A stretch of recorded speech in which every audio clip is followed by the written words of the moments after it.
Muy buenas tardes, muy buenos días a todos, a todas y a todos. Depende de la latitud del mundo en el que estén. Mi nombre es Cintia Ottaviano, soy la presidenta de la Organización Iberoamericana de Defensores y Defensoras de las Audiencias de la OID, que tienen el gusto de presentar este conversatorio, Los Derechos Digitales, una mirada global desde la experiencia española, que impartirá la doctora Mónica Beltrán Gaos. Vamos a estar preguntándonos qué entendemos por derechos digitales, en qué contexto los ejercemos, de qué se trata esta era digital, cómo son considerados los derechos digitales en Europa y más precisamente cómo ha sido la experiencia española y cómo son en la práctica. Vamos a estar teniendo un diálogo abierto con defensores y con defensoras que tendrán el desafío de proteger estos derechos digitales y también de difundirlos. Sabemos que nadie reclama un derecho que no conoce y por eso también es tan importante este encuentro que estamos teniendo hoy con la doctora Mónica Beltrán Gaos. Ella es licenciada en Derecho, ha hecho este curso académico entre 1994 y 1999 en el Centro Universitario de la Universidad de Valencia, el Estudio General de España. Doctora en Derecho por la Universidad de Valencia, el Estudio General de abril de 2004 con calificación sobresaliente cum laude. Ha realizado también el diplomado en estudios avanzados, el diplomado en derechos humanos y victimología. Me parece muy importante señalar que la conceptualización que acompañamos desde el OID es que la comunicación es un derecho humano y es en ese campo entonces donde debemos no solo insertar la comunicación, sino reflexionar sobre ella y generar las garantías para que pueda ser vivenciado ese derecho humano a la comunicación. Por otra parte, en España está en el departamento jurídico en una empresa consultora en protección de datos personales. En México ha desarrollado múltiples actividades y sobre todo también líneas de investigación que ha seguido en el estudio y en el análisis del derecho de acceso a la información pública, así como la protección de datos personales, tanto desde el punto de vista normativo como desde la práctica en el ámbito gubernamental, en específico en la perspectiva de los órganos garantes, así como de los sujetos obligados y obligadas. Les damos un gran saludo a los colegas y las colegas de México, de Brasil, de Colombia, de Uruguay, de los distintos países que nos acompañan, de Argentina, por supuesto, también. El agradecimiento por esta transmisión que estamos teniendo y le damos la palabra entonces a la doctora Mónica, diciéndoles que además es una persona con la que nos da muchísimo gusto poder departir, compartir, porque es de una calidad humana extraordinaria. Muy bienvenida, querida Mónica. Muchísimas gracias, Cintia, doctora Octaviano. La verdad es que el gusto es mío. Desde que te conocí fue amor a primera vista y mira, aquí estamos hoy. Y bueno, agradecer a la Organización Iberoamericana de Defensores y Defensoras de las Audiencias, la OID, por esta oportunidad, por este espacio para poder conversar sobre temas que hoy interesan a máximo nivel. También agradecer a la Universidad Nacional de Avellaneda y también a la Cátedra UNESCO y bueno, y a todos los que están aquí conectados desde todas las latitudes del mundo y espero que bueno, sea un tema que genere interés y no dejar más dudas de las que ya puedan tener antes de empezar, ¿verdad?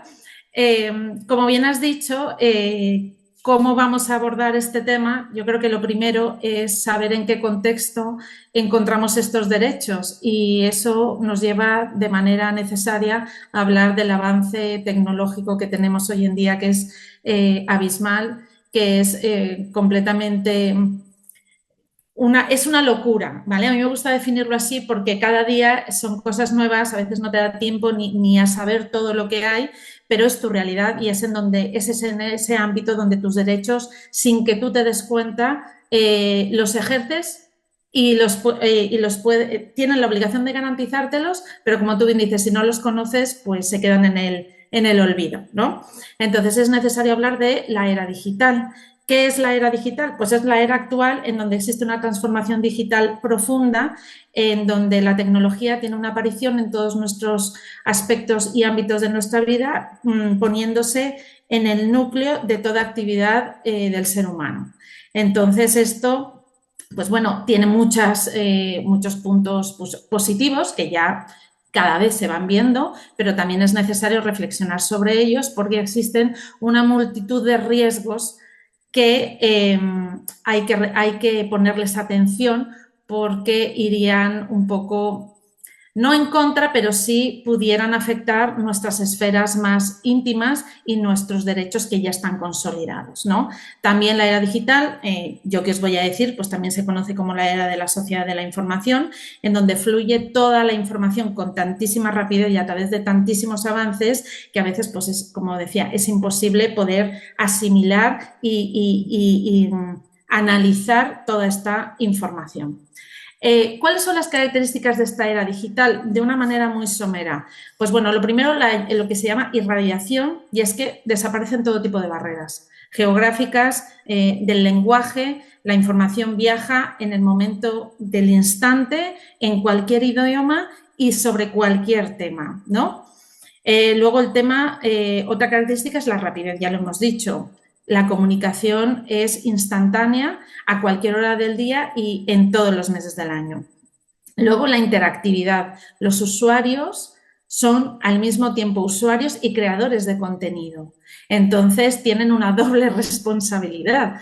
Uno, como el que utiliza o el que recibe la información y lo que vas a hacer con ella, y otra, el que crea la información, que tiene que tener unas bases, pues como vosotros sabéis, especialistas en comunicación, de veracidad, de contraste, de análisis, en fin, evitar en la medida de lo posible todo lo que son los fenómenos de la posverdad, ¿no? Que hoy en día están en boga.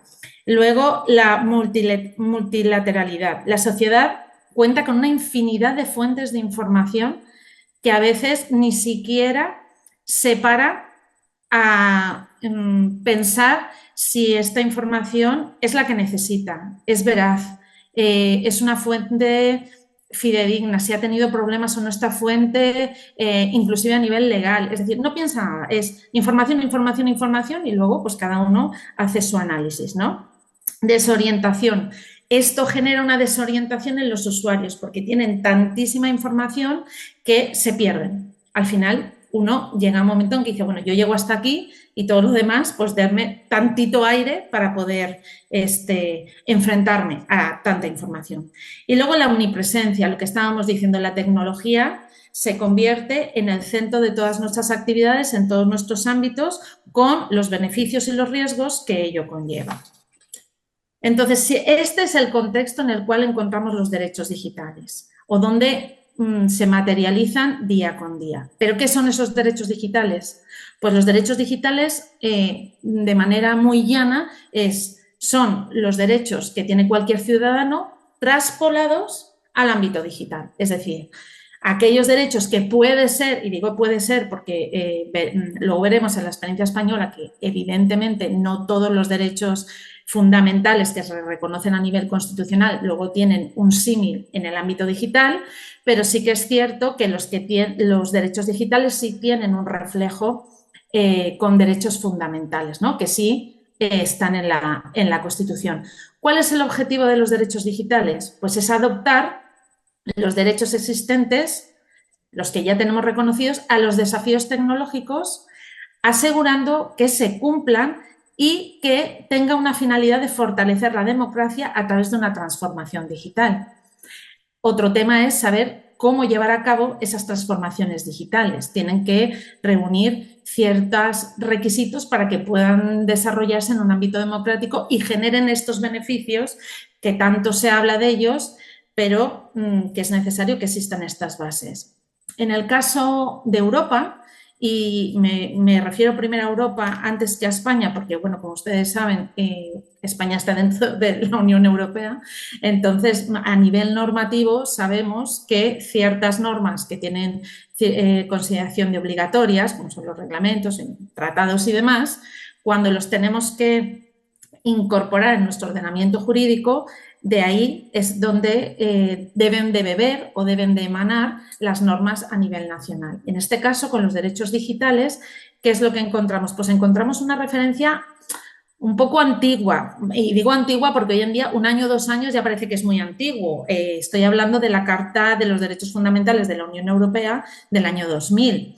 Esta es una carta en donde se reconocen derechos a nivel de toda Europa para todos los ciudadanos y tiene 6 ejes o 6 temas importantísimos que atraviesan toda esta normativa, que son, 1, poner a las personas y sus derechos en el centro de la transformación digital. Claro, eso es importantísimo porque tiene que ver con el derecho humano origen de todo, que es la dignidad.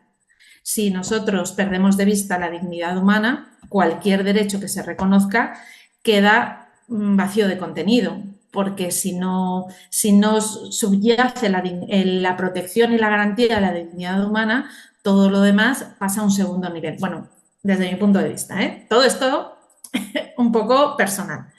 ¿Qué otro eje tiene esta Carta de los Derechos Fundamentales de la Unión Europea? Apoyar la solidaridad y la inclusión. Hoy en día, en un mundo tan globalizado donde las desigualdades es algo palpable, que existe, que son realidades a veces feroces para la población, porque existe una diferencia de derechos y de garantías impresionante dependiendo de tu situación económica y política, pues estos derechos digitales no tienen este reconocimiento en la transformación digital de los derechos, no puede ir en contra de eso, sino al contrario, a reducir brechas entre los diferentes esquemas que haya, ya sea de género, ya sea económico, ya sea político. Esa debería de ser el eje que siguiera esta transformación digital.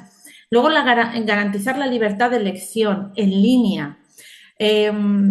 Esto, por ejemplo, en tema más que nada para centrarlo, temas de comunicación, que es lo que puede quizá interesar más a los oyentes, seguramente habrán oído todas las políticas de pay or buy, o pay or OK, ¿no? Es decir, si tú no pagas, hoy en día tú abres cualquier diario, por lo menos aquí en España, abres un diario y si tú no quieres aceptar las cookies, si no quieres tener que ellos puedan acceder a ese tipo de información que se desprende de estas cookies, pues tienes que pagar. Y entonces, claro, eso ha generado muchísimo problema porque se ha analizado que efectivamente, aunque el pago de esa cuota pueda ser pequeña, no todo el mundo tiene al alcance ese dinero para poderlo gastar en el acceso a la información, en el derecho de recibir la información. Entonces, bueno, ahí ha habido a nivel jurisprudencial bastantes temas interesantes a nivel europeo sobre este tipo de prácticas que existen y tiene que ver justamente con garantizar la libertad de elección en línea. Elijo qué información accedo y cuál no, y tiene que ser de manera libre y principalmente gratuita, ¿vale? Fomentar la participación en el espacio público digital. Bueno, yo creo que la participación en el espacio público digital hoy en día es, creo que, la realidad más palpable porque hay infinidad de foros, infinidad de plataformas donde la gente puede hacer uso de su derecho a la expresión, de su derecho a recibir información y, dependiendo de quién sea el proveedor de esa plataforma, el deber de informar y del derecho a la información en sí, ¿no? Luego, es necesario que se aumente la seguridad y la protección de las personas para que se pueda llegar a un empoderamiento de las mismas. Esto tiene que ver mucho con la educación, que decía antes o que en algún momento comentamos con respecto a que si uno no conoce de qué puede llegar a ser titular y exigir la garantía, pues está perdido y está vendido a lo que le diga la gente y entonces ahí ya empiezan los sesgos y, pues, bueno, muchas diferencias y criterios que pueden influir en el ejercicio de tus derechos. Y por último, promover la sostenibilidad del futuro digital. Bueno, pues la sostenibilidad del futuro digital, pues sí, inciden tantísimos factores que no los voy a enumerar ahora, pero bueno, pueden ir desde obviamente, los políticos, los legislativos y desde luego hasta los medioambientales, ¿no? Entonces, este es el marco europeo que nos da el punto de partida para que ciertos países ya, a la fecha en la que estamos, hayan podido reconocer los derechos digitales dentro de su propio ordenamiento jurídico. Hay diferentes tipos de normativas, en el caso de España es en el 2018, pero Portugal también lo hizo tempranamente y ya después ha sido Francia, Alemania e Italia que los ha reconocido. En el año 2023 también, frente a esta, como decimos, necesidad imperiosa de poner atención en todo lo que tiene que ver con los derechos digitales, hubo una declaración europea sobre derechos y principios digitales firmada por el Parlamento Europeo y el Consejo Europeo, en donde se recoge el compromiso político de la Unión Europea y de todos los Estados miembros para generar una transformación digital que sea segura, protegida y sostenible. Esto es una declaración de enero del 2023. Entonces, se va generando un marco a nivel europeo que ayudó en su momento a que España pudiera desarrollar su ley orgánica 3/2018 de 5 de diciembre de protección de datos personales y garantía de los derechos digitales. Pero bueno, aparte del marco europeo que acabamos de mencionar, todo muy someramente, evidentemente, hay que decir que en España, en la Constitución española, que data del año 78, ya una vez acabada la dictadura franquista y haber pasado toda la parte de la transición democrática, en esta Constitución creo que hay que avalar que fueron pioneros en uno de los artículos dentro del título de derechos fundamentales, que es el artículo 18, donde se regulan derechos tan importantes como la intimidad, a la privacidad, el secreto de comunicaciones, se incluyó un último epígrafe en donde dice lo siguiente: la ley limitará el uso de la informática para garantizar el honor y la intimidad personal y familiar de los ciudadanos y el pleno ejercicio de sus derechos.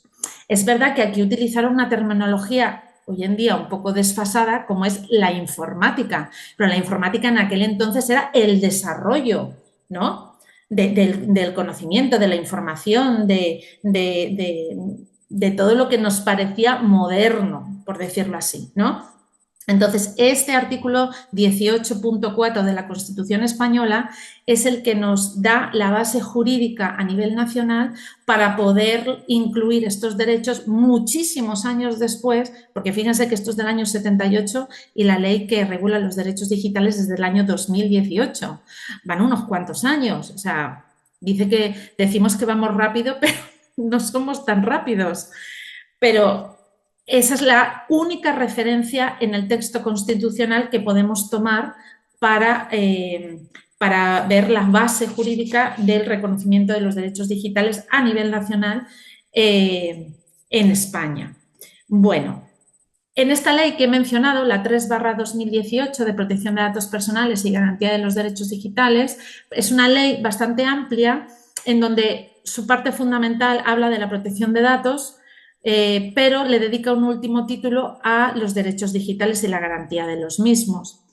Es un título interesante porque, aparte de que es novedoso, es pionero, da cierta luz a algo tan importante como es qué derechos tengo en ese ámbito intangible que es lo digital, porque el legislador creo que hizo bien en agrupar estos derechos según los ámbitos de actuación o de ejercicio.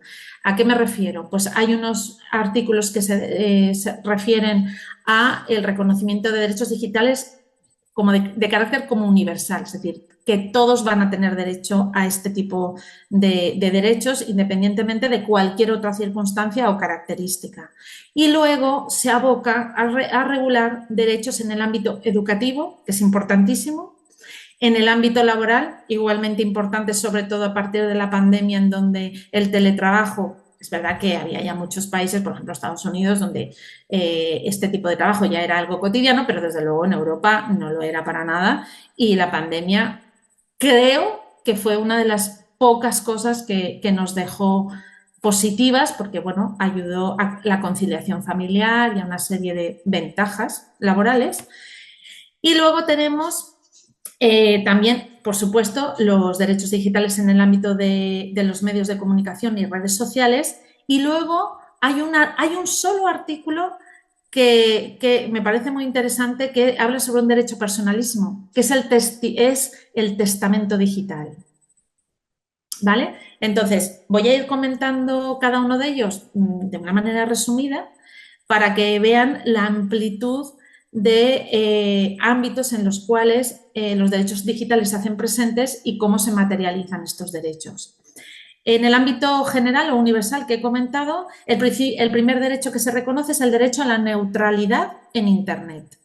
La neutralidad. Cuando algo es neutro, es que en principio pudiera utilizarse como un sinónimo, que algo neutro es algo que no está, como dijésemos, contaminado, no está influenciado por otras cosas, sino que es algo que es así y no debería de cambiar su naturaleza.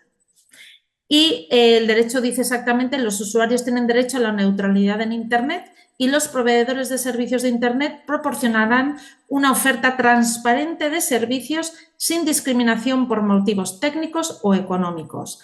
Si se dan cuenta, aquí ya están hablando, aparte de esta neutralidad, del derecho a la igualdad, de que todos deben de acceder a esta transformación digital, y también la no discriminación por ningún motivo. Como esto hablaba principalmente de, como dijimos, de una base, de un concepto muy básico, reconocen en el siguiente derecho el derecho de acceso universal a Internet, que es que todo el mundo tiene derecho a acceder a Internet independientemente de su condición personal, social, económica o geográfica. Es decir, discriminación no se acepta. Luego la realidad ya sabemos que es otra, pero el principio es no discriminación. Se garantiza un acceso universal, asequible, de calidad y no discriminatorio para toda la población. Fíjense, asequible. ¿Qué les está diciendo a los proveedores? Oigan, deben de generar políticas públicas principalmente y luego a nivel de empresa no deben de aprovecharse en el tema de que van a cobrar por este servicio. La verdad es que en España hay, como en todos los sitios, hay una competencia feroz en este tipo de servicios y de los proveedores, que te quieres ir de, bueno, a mí me ha pasado, te quieres ir de un proveedor y te llaman 50 veces, te bajan todos los precios para mantenerte ahí. Bueno, es el libre mercado, yo lo entiendo, pero el que sea asequible, es importante haber introducido esa palabra, porque hace referencia a la igualdad, a la no discriminación, a no tener en cuenta factores económicos ni sociales. Es decir, hay que ver más allá el trasfondo de cada una de las palabras. Luego, algo importantísimo: el acceso a Internet de hombres y mujeres procurará la superación de brecha de género tanto en el ámbito personal como laboral. Aquí estamos hablando de la discriminación de género que ha habido, en fin, desde los tiempos inverosímiles. Luego habla que el acceso a Internet procurará la superación de la brecha generacional mediante acciones de formación y de acceso a las personas mayores. Aquí habla de formación y se conecta con los siguientes derechos que veremos, que es el de la educación. Y de las personas mayores, sabemos perfectamente que las generaciones anteriores a toda esta transformación digital en la cual estamos inmersos y que desde luego nuestros hijos ya es su pan de cada día, a ellos les suena chino mandarín. Cuantísimas veces, no sé si os ha pasado, que habéis ido al banco y está el pobre señor o la pobre señora que no se aclara con el cajero automático, y aquí en España, bueno, y creo que en México también, en las otras realidades, la verdad lo desconozco, pero hay personal dedicado especialmente a que estas personas puedan llevar a cabo sus acciones en el banco sin ningún problema, porque claro, para ellos no entienden la máquina, no entienden las indicaciones. Bueno, manejar una app del banco es como, ¿pero qué me estás contando? ¿Pero esto qué es? Pero si el teléfono móvil es para jugar al Tetris y al Sugar Crush y ya está, ¿no? Entonces, es importante tener en cuenta a este grupo vulnerable de la sociedad, que en esta transformación digital, si no la incluyes, nuevamente queda relegada, excluida de cualquier tipo de avance, porque como son mayores, pues ya no importa. No, no, claro que importa y tienen los mismos derechos que cualquier otra persona. Entonces, también es necesario generar políticas públicas que lleven a cabo esta inclusión de estos grupos vulnerables en la transformación digital y en todo, pero también en la transformación digital. Y lo mismo pasa en los ámbitos rurales. También se reconoce que este derecho debe ser plenamente protegido y garantizado en ámbito rural.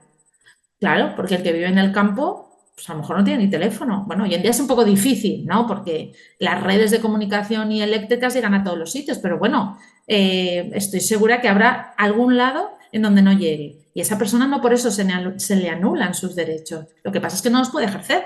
Es una anulación fáctica, pero no legal. Y claro, eso es una paradoja. Pero aquí se obliga a que a nivel rural también exista esta garantía de estos derechos. Y luego el derecho a la seguridad digital. Todos los usuarios tendrán derecho a la seguridad de sus comunicaciones. Claro, aquí sí que hay un referente con la Constitución del derecho al secreto de las comunicaciones y a la protección de las comunicaciones. ¿Cómo se obtiene hoy en día? A ver, hay muchas maneras de proteger las comunicaciones en nivel digital, pero bueno, algo que todos conocemos es el cifrado de extremo a extremo o la encriptación de la información, ¿no? Es una manera de proteger algo que es valioso para ti, porque hay que hacer conciencia a la sociedad de que la información es valiosa. Y no solo la información que aparece en la televisión o en los medios de comunicación, es tu información la que generas tú todos los días, la que te pertenece a ti. La gente desdeña ese tipo de información porque no le da la importancia que tiene. Por eso la educación en derechos digitales, pero que tiene que ir unida con protección de datos, y perdón que me vaya un poco hacia mi terreno, es absolutamente necesaria porque son primos hermanos. O sea, tienen que ir de la mano, son familiares. Y eso a veces cuesta entender que por qué si yo estoy usando esta app y quiero ya el servicio que me dan o ver el vídeo de TikTok o lo que sea, si yo lo que quiero es darle a este botoncito para verlo, bueno, pero es que tú le das a ese botoncito y estás aceptando los términos y condiciones, la política de privacidad, las cookies y todo eso es información tuya que les estás dando, regalando de una manera consciente o inconsciente, pero lo estás haciendo. Entonces, es importante tener en cuenta, o sea, que la sociedad tenga en cuenta todas estas cosas y generarles la mayor seguridad posible cuando ejerzan sus derechos, aunque sea de una manera inconsciente, que hoy en día es bastante real esa inconsciencia en ciertas cosas, ¿no? Por ejemplo, en el ámbito que creo que es lo que más os interesaría a vosotros, en medios de comunicación. Bueno, se reconocen 3 derechos específicamente, que es el de rectificación, el de actualización y el famosísimo derecho al olvido, ¿no? ¿Qué es el derecho de rectificación? Bueno, la verdad es que no es muy novedosa su concepción porque tiene mucho que ver con el derecho de rectificación que conocíamos anteriormente en los medios de comunicación, que es que si hay una publicación de una información sobre tu persona en redes sociales o en cualquier medio escrito, en fin, en cualquier formato que ustedes quieran ver, si hay alguna información que no esté... que ataque tu honor, la intimidad personal familiar en Internet o el derecho a recibir o comunicación libremente, pero que esta información sea veraz, tú tienes el derecho de solicitar una rectificación en ese medio y ese medio tiene la obligación de garantizar tu derecho y de publicar la rectificación que tú les presentes respecto de esta información que obviamente te corresponde, está ligada a tu persona, porque claro, el ejercicio de derechos siempre está ligado a un titular, a un usuario, a un interesado, para que sean reconocidos de manera personal. Ese es el primero.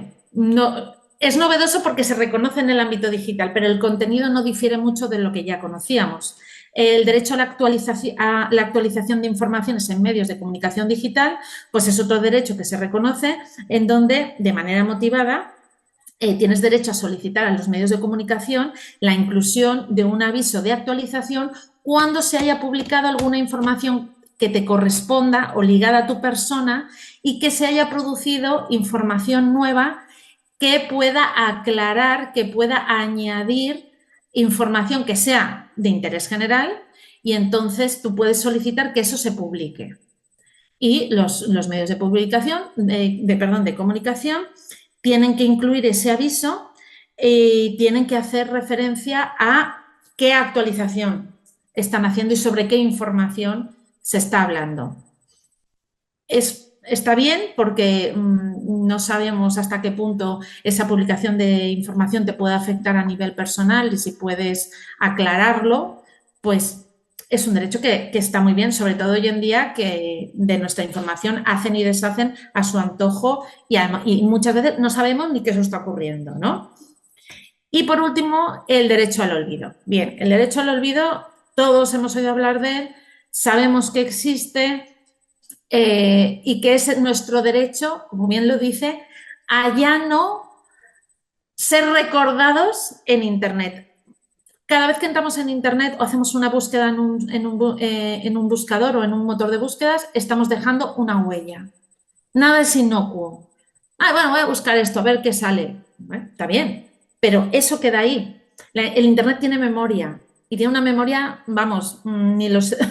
Eso de tengo más memoria que un elefante, eso ya ha quedado obsoleto porque es increíble la cantidad de información que puedes encontrar de muchísimos años atrás, publicaciones que dices, ¿y esto de dónde ha salido? Bueno, en el caso de que uno se viese afectado por una publicación que efectivamente le generase un daño, un perjuicio, tú puedes utilizar este derecho, que es el derecho al olvido, pero hay que ser muy conscientes, en el caso de España, ¿vale?, de cómo lo puedes ejercer, porque no es en toda ocasión ni en todas circunstancias. Aquí el derecho que se reconoce al olvido es a obtener, a que se eliminen de las listas de resultados que se obtienen en un buscador, en un motor de búsqueda, tras una búsqueda efectuada a partir de un nombre. Nada más. Nombre y apellido. Hasta ahí. Y dice del nombre los enlaces publicados que contuvieran información relativa a una persona cuando fuesen inadecuados, inexactos, no pertinentes, no actualizados o excesivos, o hubieran devenido como tales por el transcurso del tiempo. Pero solo en la lista de búsquedas en el motor a través de tu nombre.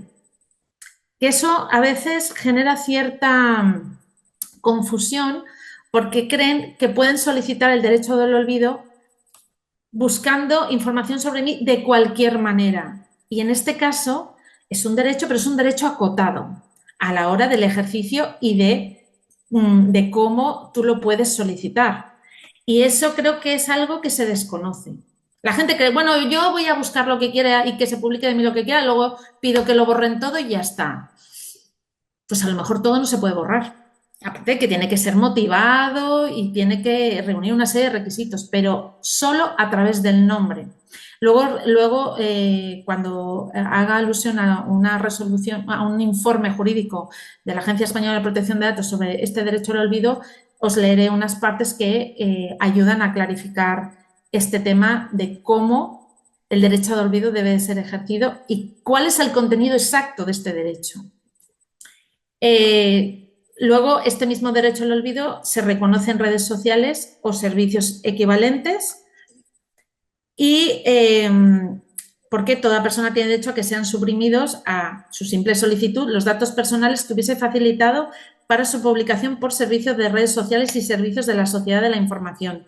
Y toda persona tiene derecho a que sean suprimidos los datos personales que le conciernen y que hubiesen sido facilitados por terceros para su publicación por los servicios de redes sociales y servicios de la sociedad cuando estos fuesen inexactos, inadecuados, no pertinentes, no actualizados o excesivos o hayan perdido su función por el transcurso del tiempo. Entonces, el derecho al olvido es un derecho maravilloso porque la verdad es que podemos caer muy fácilmente en generar información innecesaria o que generen información sobre nosotros de una manera no autorizada, sin nuestro consentimiento, además de que sea veraz o no lo sea, pero no es un derecho que se pueda ejercer en toda circunstancia. Y si nos vamos al informe que os estaba hablando hace un minuto, es el informe jurídico 2020-0057, que es específico solo sobre el derecho al olvido. Derecho al olvido se reconoce en el artículo 17 del Reglamento General de Protección de Datos Europeo y en el 93 de la Ley Orgánica Española. Y aquí hace justamente una explicación sobre el tema del nombre. Y me van a permitir que les lea nada más un parrafito que creo que queda muy claro y que dice lo siguiente. Dice, el objeto, la finalidad y el objeto de protección del derecho al olvido frente a buscadores, la regla general ha de ser de que el derecho al olvido frente a buscadores abarca únicamente la búsqueda realizada a partir de un nombre, constitutivo de nombres y apellidos, y con carácter excepcional se podrá admitir cuando se realice la búsqueda utilizando otros términos que produzcan los mismos efectos que el nombre en cuanto a identificación y singularización, derivados del caso concreto de la persona que se trate, como por ejemplo utilización de seudónimos, apodos, nombres artísticos, etc. Y la concesión del derecho dependerá de las circunstancias concurrentes en cada caso, teniendo en cuenta sobre todo el perfil de la persona que devuelva el buscador.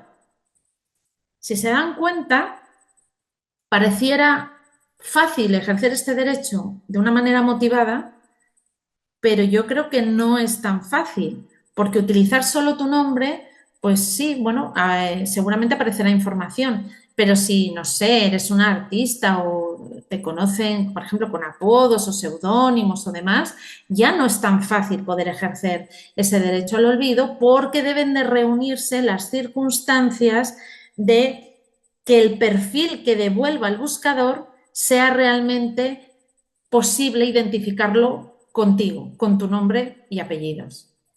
No es tan fácil. Y creo que aquí la Agencia Española de Protección de Datos, que bueno, no lo he dicho, pero es el órgano garante a nivel nacional de la protección de datos y que también se encarga de la protección de los derechos digitales, porque es el organismo encargado de darle protección a esta ley, sería como el sinónimo o el homólogo a el extinto INAI, aunque el INAI pues obviamente no tenía esta función de conocer ningún tipo de derecho digital, pero sí de acceso a la información y protección de datos personales y transparencia, al cual tuve el honor de trabajar bastantes años allí. Entonces, me parece bastante interesante este informe. Si a alguien le interesa de los oyentes o de los que están, que les proporcione la liga, con mucho gusto se la paso. También hay una resolución bastante reciente de este organismo. He de comentar que este organismo, sus resoluciones son de obligatorio cumplimiento, es decir, no son recomendaciones como pudiera hacer, no sé, en México, la CNDH o cualquier otro organismo, sino que son de obligado cumplimiento y además tienen potestad sancionadora. Es decir, si de la investigación se derivan responsabilidades, existe un procedimiento sancionador incluido en la resolución en donde pueden determinarse la imposición de multas económicas que van desde pocos euros a millones de euros y luego imposición de medidas correctivas.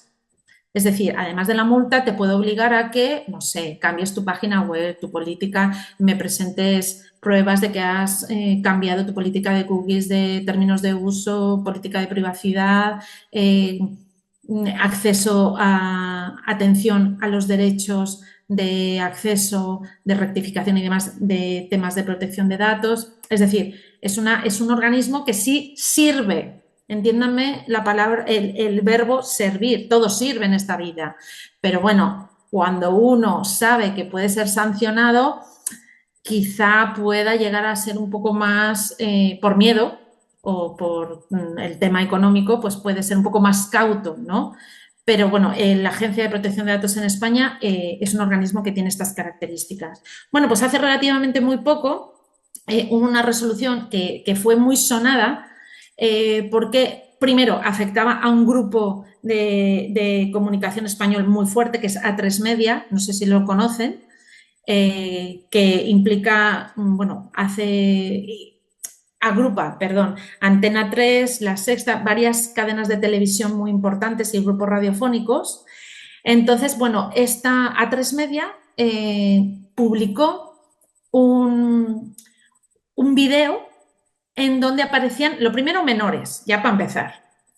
Y lo segundo es que cuando lo hizo público, solo pixeleó las caras de los menores, pero no distorsionó la voz.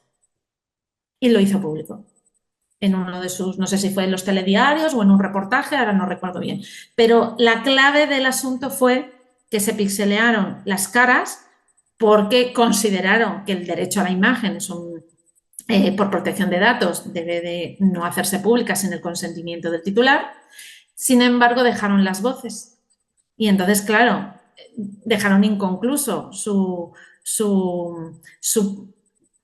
obligación de proteger porque la voz es igualmente un dato personal porque nos hace identificables. Entonces, esto fue muy sonado porque dijeron, ¿cómo es posible que un grupo tan fuerte como A3 Media no haga, no sea consciente de los datos personales de los menores, que además son grupos vulnerables, y pues bueno, le cayó una multa de 50.000 euros en donde pues creo que no les hizo mucha gracia, como no le haría gracia a nadie. Y la Agencia Española de Protección de Datos fue muy clara en esto. Dijo, en todo tratamiento de dato personal hay que están presentes riesgos en los derechos y libertades de las personas físicas derivados de dicho tratamiento que el responsable debe de identificar, valorar y evaluar a los efectos de implementar medidas técnicas y organizativas de todo tipo para evitar o mitigar que los riesgos citados se materialicen. Se ha de tener en consideración que en ocasiones la materialización de los riesgos puede tener un impacto muy importante en los derechos y libertades de los interesados y los daños pueden ser irreversibles e irreparables. Y que en el análisis de los riesgos se ha de considerar el contexto claramente tecnológico actual en el que vivimos. Este contexto, marcado por el desarrollo exponencial de la inteligencia artificial y su capacidad para analizar, identificar y asociar voces e imágenes con una precisión sin precedentes, se refuerza la necesidad de extremar la cautela en el tratamiento de estos datos personales. La inteligencia artificial permite, incluso a partir de fragmentos mínimos de voz o de imagen, reconstruir identidades, generar perfiles detallados o crear simulaciones hiperrealistas, lo que incrementa significativamente los riesgos para los derechos y libertades de las personas físicas. Entonces, aquí la Agencia Española hace un análisis del caso de un medio de comunicación muy importante que no tuvo en cuenta reglas básicas de protección de datos, que lo publicó sin consentimiento en sus propias cadenas, en sus propias redes sociales y generó una afectación a los derechos, en este caso, como digo, de menores, de manera pues irreparable para ellos, ¿no? Y que, porque además era un tema de una disputa, de una agresión, o sea, era un tema feo, ¿vale? No nada más era que estaban hablando, era un tema feo.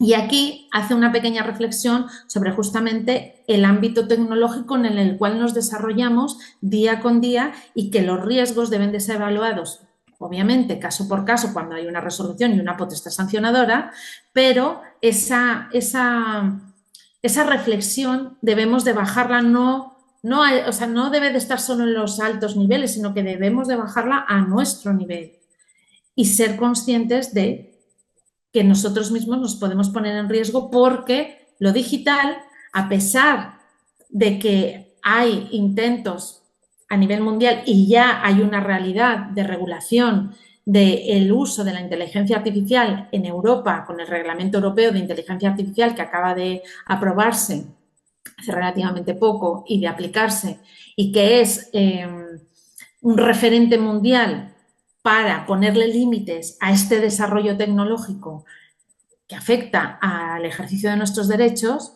pues tenemos que ser conscientes de que la inteligencia artificial está aquí pero que no puede abarcarlo todo porque existen ya, de manera normativamente hablando, actuaciones en donde está totalmente prohibida el uso de la inteligencia artificial y otras que son consideradas de alto riesgo. Y todas estas acciones vienen determinadas en el Reglamento Europeo de Inteligencia Artificial, que si no lo han leído, no han tenido acceso, bueno, no han podido acceder al texto, les aconsejo que lo lean porque es muy interesante y es lo que estamos viviendo hoy en día. Entonces, para concluir, yo creo que todo país debe, como una necesidad imperiosa, reconocer al más alto nivel legislativo los derechos digitales, ya que toda nuestra vida se desarrolla en este ámbito. Pero a la par y con la misma importancia, es necesario generar una cultura digital en la sociedad, porque si uno no conoce, no puede actuar. Eso es algo lógico, se dice siempre, pero qué difícil es que eso se materialice, ¿no? Las políticas públicas tienen que caminar hacia una cultura de la protección de los derechos humanos, hacia una cultura de la protección de datos, pero también ahora hacia una cultura digital. Y eso tiene mucho que ver con los derechos digitales en el ámbito educativo.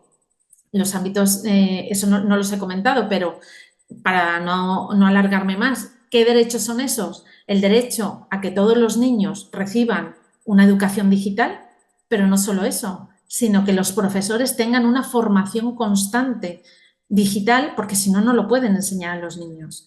Y que dentro de esa enseñanza digital se les enseñen los límites de qué se puede hacer, de qué no se puede hacer, de qué es bueno, de qué es no, y que todo tiene que ver con protección de datos, o en su mayoría tiene que ver con protección de datos en el ámbito de la educación. Por lo tanto, esta cultura digital tiene que surgir, como digo, siempre bajarlo a lo más básico, porque si tú no generas una base, tú no puedes llegar a construir una pirámide, necesitas una base para hacerlo.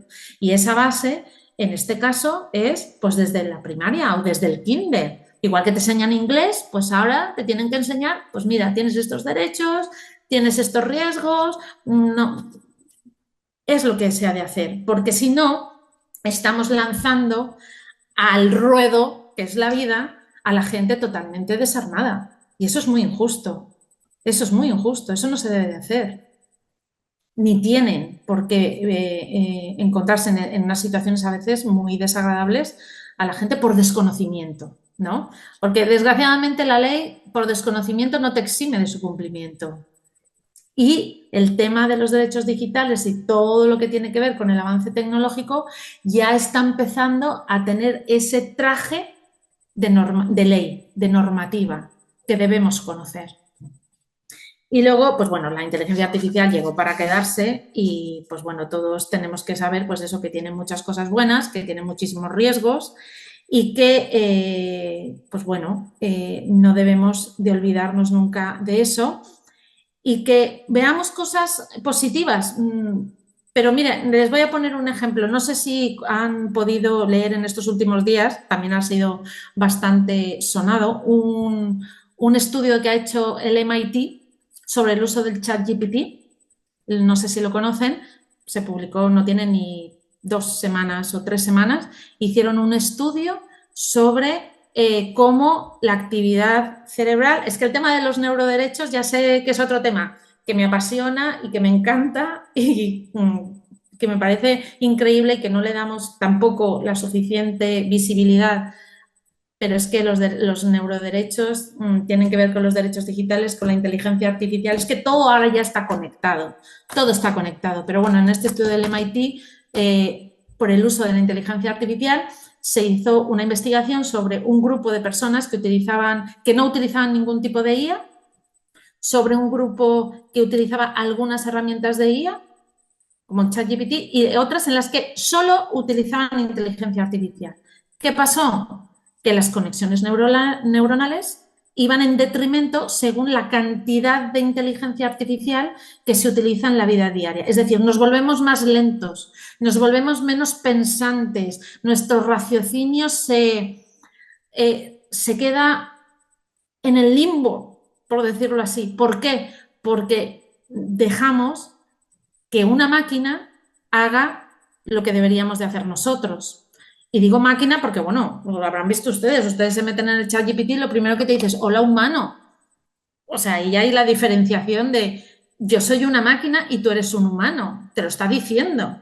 Entonces, me pareció muy curioso, y bueno, muy curioso, me pareció muy interesante este estudio, esta investigación del MIT, porque digo, bueno, es que lo que ya cualquier persona que más o menos piense un poco qué es la inteligencia artificial y cómo me puede afectar, llega a esa conclusión. Yo cuanto más use esto, la cabeza se me va a ir fundiendo poco a poco, ¿no? Pero ahora ya hay un estudio constatado de que es así, las conexiones neuronales van en detrimento. Por lo tanto, nuestros neurodatos y nuestros neuroderechos pueden llegar también a estar en una situación de riesgo, de peligro. Y son tantos temas que, pues bueno, invítenme otro día y vengo y hablamos. Y muchas gracias por su tiempo, por su paciencia y no sé si he ayudado a aclarar algo o lo he dejado peor. No lo sé. Muchas gracias. Muchísimas gracias a vos, Mónica, por supuesto que has aclarado y muchísimo, hemos tomado nota. Ahí tenés corazones, aplausos, distintas formas de expresión digital, pero que seguramente si estuviéramos al lado tuyo te estaríamos abrazando y agradeciendo muchísimo. Por un lado, bueno, aquí ya piden, si fueras tan amable, de conformar de alguna manera una herramienta, un baúl de herramientas con el informe de la Agencia de Protección de Datos y Derechos Digitales Claro, que mencionaste, con el claro, Reglamento Europeo en Inteligencia Artificial, claro. con la investigación que recién hacías referencia sobre el Ajá, uso de inteligencia artificial de la MIT. Y ajá. me gustaría si pudieras, porque los neuroderechos no forman parte de nuestra realidad cotidiana, por lo menos en la Argentina. No sé si en México sí hay mayor mención, puedo llegar a interpretar por la mera palabra de qué se trata, pero me gustaría antes de pasar a las preguntas que ya tengo acá en el chat que nos han enviado distintos defensores, defensoras, investigadores, investigadoras y periodistas de distintas partes del mundo que te voy a trasladar, sí podés hacer una mención un poquito más profunda de cuáles son esos neuroderechos. A ver, pues mira, los neuroderechos, bueno, más bien hay que empezar hablando por los neurodatos. Los neurodatos es toda la información que generamos en nuestro cerebro y nos hace identificables, porque claro, cuando uno genera un pensamiento, lo hace de acuerdo a sus criterios, sus valores, su personalidad, en fin, su ADN, en fin, hay muchas cosas que te hacen identificable a partir de ese pensamiento. Entonces, el neurodato es toda información que uno genera en su cerebro. Ahora, ¿qué es el neuroderecho? El neuroderecho es la necesidad de proteger esa información creada en tu cerebro. ¿Vale?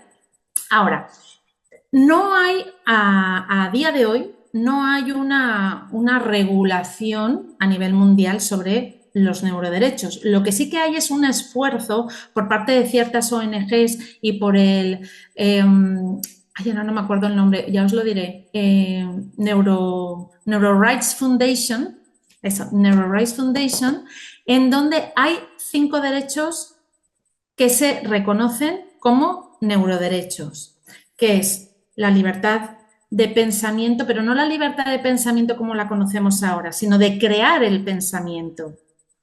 La garantía de no ser menoscabados en nuestro cerebro, o sea, en nuestra producción cerebral, la garantía de que todos podamos acceder a las, ¿cómo decirlo?, a los desarrollos que tengan que ver con las redes neuronales. Luego, el derecho a tener una identidad propia a través de tus neurodatos y que todos deben de tener el derecho de estar protegidos respecto a cualquier tipo de ataque a nuestra, que claro, que tiene que ver con la integridad física, ¿no? Pero en este caso una integridad física abocada a las redes neuronales y al sistema nervioso. Pero ¿por qué es esta necesidad de proteger los neurodatos? Porque ese es el objeto y la materialización a través de garantías son los neuroderechos.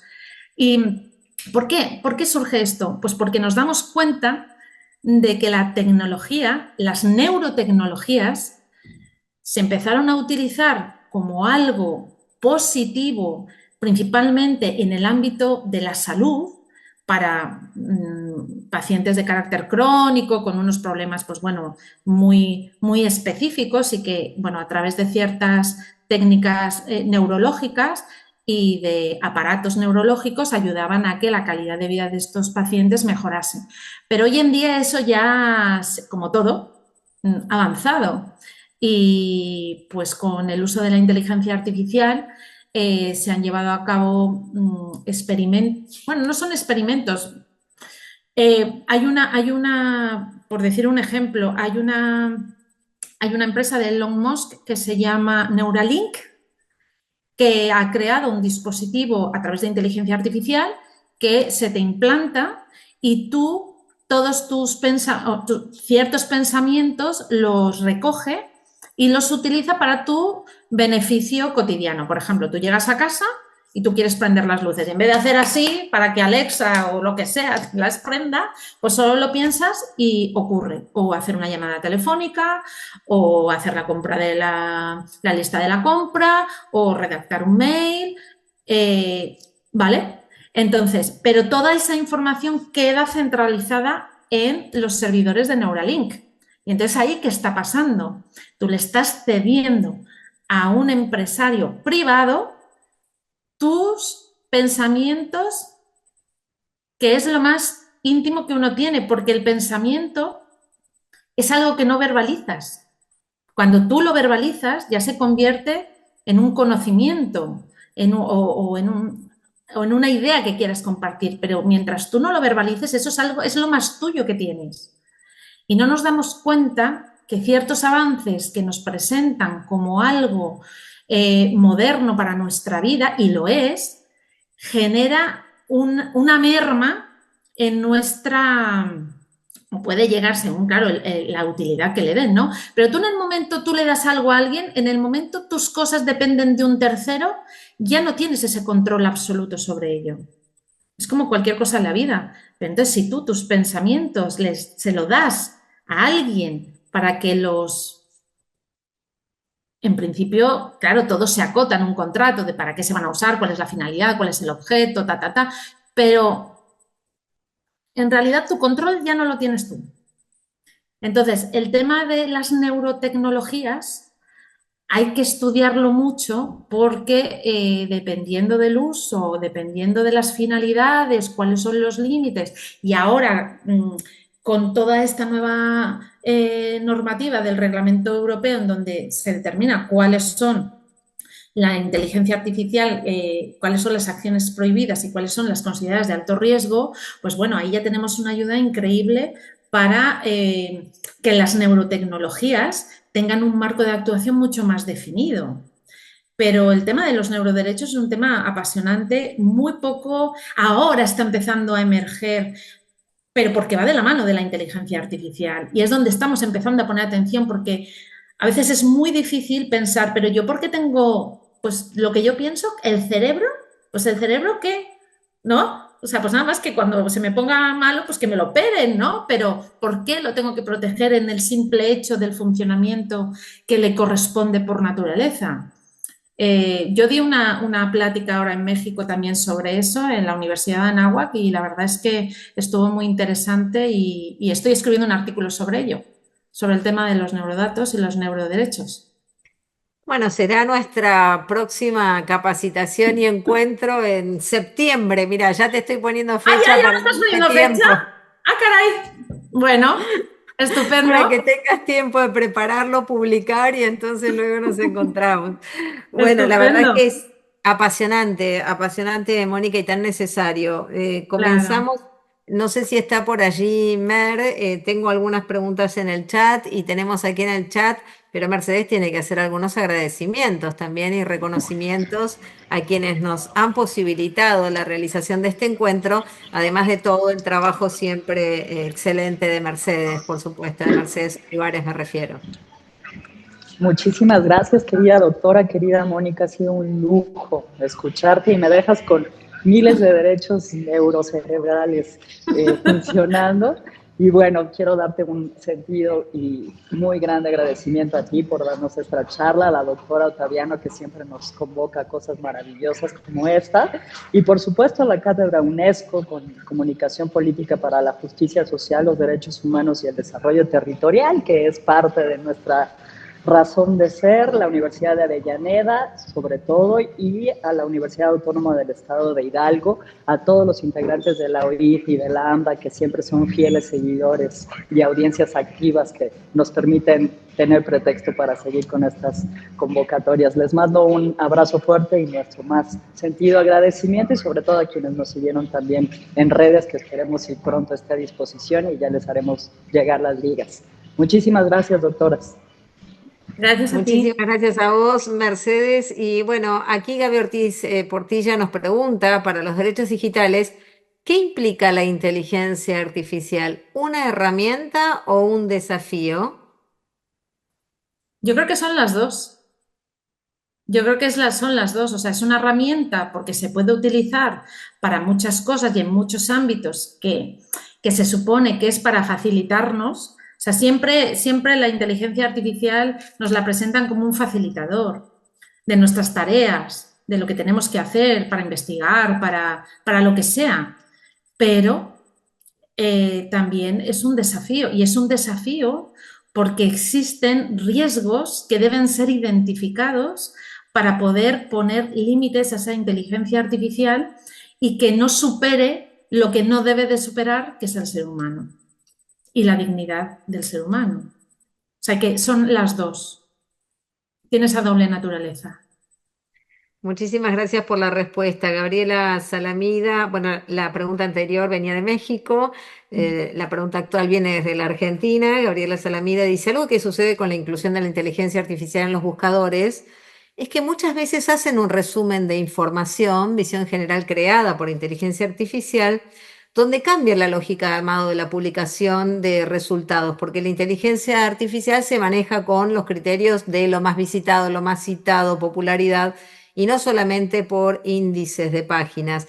¿De qué modo puede funcionar ahí el derecho al olvido o la rectificación? Porque, por ejemplo, lo que le ha ocurrido a ella es que durante casi un año entero, cuando se buscaba el contacto de Radio Nacional Bariloche, donde ella trabaja, salía su celular en el resumen dado por inteligencia artificial. ¿Por qué? Porque desde su teléfono ella hacía reservas en un ciclo de conciertos de 2023 y quedó entonces su teléfono personal, su celular, asociado como si fuera el de la radio. ¿Te imaginás, Mónica, lo que pasaba? Cada vez que alguien se quería comunicar con la radio, en realidad la La interrumpía, la contactaban molestaba a a ella ella. y a cualquier hora del día, porque como vos decías, 24/7. Claro, Entonces, recién hoy confirmo que no lo publica más, dice, pero de todas maneras el ejemplo sirve igual, ¿no? Porque en la Argentina esos derechos de esa forma no están garantizados. Pero bueno, ¿cómo claro. podría funcionar el derecho al olvido en ese sentido o es el de la rectificación más bien? Pues yo creo que sería el de rectificación, porque realmente hay un dato ahí que se dio para otra finalidad, que es que lo importante es ver en el momento nosotros proporcionamos un dato personal en un formulario, ¿no? En una app, en lo que sea. Tenemos que, la gente no se lee las políticas, no lo digo la que ha presentado la pregunta, digo en general, no leemos las políticas de privacidad y entonces no sabemos cuál es la finalidad para la cual nos están solicitando los datos personales y qué tipo de protección tienen. Cuando se puso ese número de celular personal, evidentemente porque se solicitaba para el servicio al que se estaba queriendo acceder en un formulario, el problema, ahí el fallo primero lo tiene el proveedor o el responsable del tratamiento que hizo ese formulario o la empresa que recabó el dato, porque no lo ha protegido. Eso para empezar.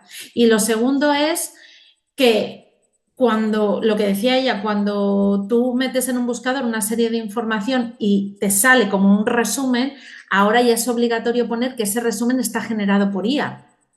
Y entonces tú tienes que tener el criterio de decir, bueno, esto es lo que me dice la IA y es obligatorio que se indique que esto lo ha hecho una IA. Ahora mi obligación es contrastar que esa información es así, es veraz, porque cuántas veces hemos sabido que la IA tiene alucinaciones. Y hablo de alucinaciones en el sentido de que nos da información que no es verdad o que hay un sesgo en cómo nos la está presentando, que es lo que estabas diciendo tú. Entonces, aquí, el que ella haya encontrado su celular ligado a otra información, es un cúmulo de cosas que le llevan a la posibilidad de solicitar un derecho de rectificación frente al proveedor del motor de búsqueda en donde aparece esa información. Porque si ella no hace ese derecho de rectificación, es decir, no genera una acción para poder darle solución a este problema, si ella quisiera escalar en poderlo solicitar en niveles superiores, a nivel jurisdiccional, le van a solicitar que previamente lo haya solicitado por las vías que le ofrece el proveedor. Si no, no se lo admitirán. No sé si sirve algo de lo que le he dicho, pero yo creo que eso va así. Yo creo que sí, pero estaba levantando la mano, no sé, Gaby, si quieres complementar Ah, con algo. No, sí, sí, un poco reflexionando sobre eso, yo hice el reclamo varias veces de que estaba erróneo, porque abajo te da la posibilidad de decir si hay un error y di la argumentación varias veces y estuvo a pesar de estar reclamado mucho tiempo. Ahí no sé si hay tiempos, si la legislación es lo especifica. claro. O sea, sí que hay tiempos, pero eso depende mucho de la normativa de cada país. Por ejemplo, en Claro. España, desde que tú solicitas, por ejemplo, cualquier ejercicio de un derecho de protección de datos, el responsable del tratamiento tiene un mes para responderte. Y después tú puedes reclamar que la respuesta que te han dado no te satisface. Y ya cuando tú presentas eso, entonces ya puedes acudir al órgano garante superior. Pero si tú no has hecho ese caminito previo, no te lo aceptarían. Pero depende mucho del marco normativo del país. Habría que estudiar la normativa, que es lo que dice, pero plazos seguro que debe de haber para poder atender este tipo de derechos. Porque si no, la seguridad jurídica se vería afectada. Los plazos, los procedimientos y los plazos tienen la finalidad de generar seguridad jurídica a quien insta cada uno de los procedimientos y debe de saber cuáles son las fases y en qué momento la autoridad o el ente privado o quien sea tiene que generar una acción para que el proceso siga adelante, porque si no, nunca sabríamos, bueno, ¿y ahora qué va a pasar? Por eso es importante conocer los procedimientos que se hayan aprobado a nivel normativo. De Perfecto, muy claro. acuerdo. Aquí hay una pregunta de Hilda que dirá Hilda, si parte creo que ya fue respondida, pero ¿dónde quieres hacer hincapié? Dice, hola, tengo una pregunta y una solicitud. Así como existe un documento internacionalmente validado sobre derechos humanos, ¿existe algún documento de este tipo sobre derechos digitales? ¿Se puede enunciar un listado de derechos digitales que pueda ser validado internacionalmente? Y podría mencionar o anotar por aquí las principales leyes europeas y españolas que abordan los derechos digitales. Yo de hecho te iba a preguntar, Mónica, si no existe un análisis comparativo de legislación vigente en Europa o en alguna otra parte del mundo. Pues yo hasta el momento no lo conozco. No digo que no exista, nunca me atrevo a decir no existe porque a lo mejor sí y yo no lo he encontrado o no he tenido la suerte de encontrarme con él, ¿sabes? Pero, a ver, a nivel europeo, o sea, un reconocimiento de derechos digitales así a nivel mundial no hay. Digo, perdón, de derecho. Estaba pensando de los neurodatos. A nivel mundial, es que depende, o sea, a nivel europeo está lo que os he dicho, la Declaración Europea de Transformación y de Derechos Digitales, está la ley de España, como digo, en Europa existen otros países que la tienen como Portugal, Francia, Alemania e Italia, pero no podría yo decir, bueno, a nivel mundial se reconoce, no. En México, por ejemplo, sí que hubo un intento de reconocimiento por el Sistema Nacional de Transparencia, que ahora mismo, pues bueno, ese sistema pues está, yo creo que en stand-by con toda esta transformación que ha habido en México con respecto al tema de protección de datos y desaparición del INAI y que ha sido absorbido por una secretaría del gobierno como un órgano descentralizado, pero sí que hubo un intento, por ejemplo, en México de reconocimiento, pero no llegó nunca a plasmarse en una norma, sino que hubo una declaración que se basaba en ay, ahora no me acuerdo cómo se llama este documento, pero bueno, quiero decir que depende mucho de cada país. Y claro, si tú estás inmerso como nosotros en Europa, pues también saber a nivel supranacional qué es lo que se está acordando, ¿sabes? O sea, es que no, pero sí a nivel mundial, pues bueno, a nivel mundial, pues partiendo de la Declaración de los Derechos Humanos, pues a partir de ahí ya todo. Hilda, ¿querés complementar algo con la pregunta? Porque además ya quedamos en el envío del Sí, sí, yo material eso os lo envío en esta mencionado. semana. Os hago un paquetito, un, de regalo y os lo mando. Os mando todo lo que me habéis dicho. Si encuentro algo más interesante que creo que os pueda servir, os lo añado. ¿Vale? No, solamente eso. Aprovecho rápidamente para agradecerle a la doctora su exposición y pues No, que ¿de su qué? relación Un con gusto. México, o sea, a mí me parece una muy afortunada coincidencia, pues, qué bueno, y que pues esperemos seguir teniendo contacto en el futuro. Muchísimas gracias. Cuando gusten, yo encantada de participar en lo que organicen. Yo siempre estoy abierta a estar en este mundo que me encanta, que es un poco fuera de lo que hago cotidianamente como consultora, así que todo lo que tenga que ver con lo académico y con la difusión de temas jurídicos, estoy a la orden para en lo que pueda yo hacer, claro. Bueno, aquí Flavia Powells también de la Argentina dice, Hilda era de México, ¿no? Vamos alternando, México, Sí, sí, Argentina. perfecto, perfecto, maravilloso. Flavia Powell dice, gracias Mónica. ¿Qué ha pasado en España con la DSA, la Ley de Servicios Digitales de la Unión Europea en especial?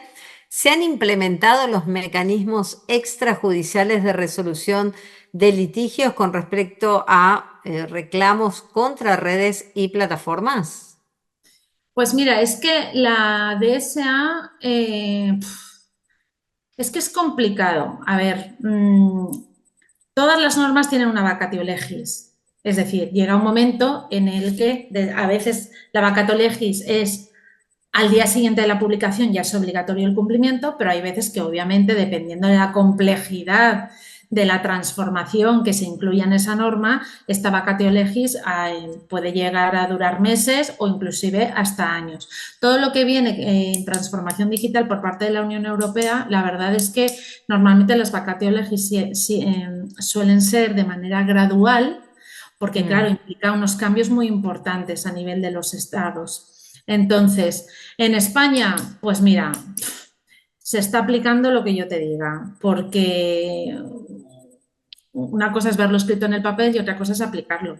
Pero si quieres, si tienes si me pasas tu pregunta más específica, te puedo hacer una pequeña investigación y te lo mando con mucho gusto.